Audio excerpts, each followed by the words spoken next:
सावली शहरासह तालुक्यात सध्या रानडुकराच्या धुमाकूळाने शेतकरी त्रस्त झाले असून या रानडुकराच्या वाढत्या हल्ल्यामुळे सावली तालुक्यातील या महिन्याभरात 10 घटना घडलेल्या असून त्यात दोघांचा मृत्यू तर 10 जण जखमी झाले आहे। तसेच घटना या रोजच वाढत आहे, त्यामुळे शेतकरी सुद्धा भयभीत आहे। या रानटी डुकराच्या कायमचा बंदोबस्त करण्यासाठी शेतकऱ्यांना परवानगी द्यावी अशी मागणी भाजपा तालुका महामंत्री तथा नगरसेवक सतीश बोम्मावार यांनी वन विभागाकडे केली आहे। सावली शहरातील नगरसेवक सतीश बोम्मावार यांच्या प्रभाग क्रमांक 14 मध्ये अकुलवार यांच्या घराजवळ रानटी डुकराने हल्ला करीत 6 जणांना जखमी केले।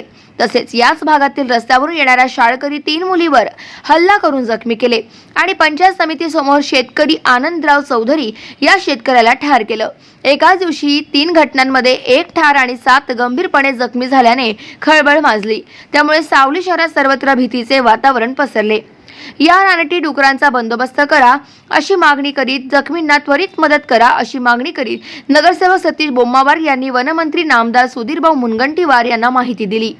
सावली शहरात 100हून अधिक जण वनपरिक्षेत्र अधिकारी विनोद धुर्वे यांच्या नेतृत्वाखाली रानटी डुकराला पकडण्यासाठी मोहीम आखली। यात नगरसेवक अंतबोध बोरकर यांच्या सोबत काही सामाजिक संघटनेचे कार्यकर्ते यांची साथ लाभली आणि दिवसभराचा शोधार्थ त्या रानटी डुकराला जेरबंद करण्यात यश आले। विभागीय वनाधिकारी प्रशांत खाडे यांनी आज गडचिरोली जिल्हा सामान्य रुग्णालयात आणि सावली ग्रामीण रुग्णालयात भेट दिली आणि जखमींची विचारपूस केली। यावेळी त्यांच्यासोबत नगरसेवक सतीश बोम्मावार हे उपस्थित होते। मृतकाच्या परिवाराला आणि जखमी झालेल्या परिवारांना त्वरित आर्थिक मदत करावी अशी मागणी नगरसेवक सतीश बोम्मावार यांनी विभागीय अधिकारी प्रशांत खाडे यांना केली।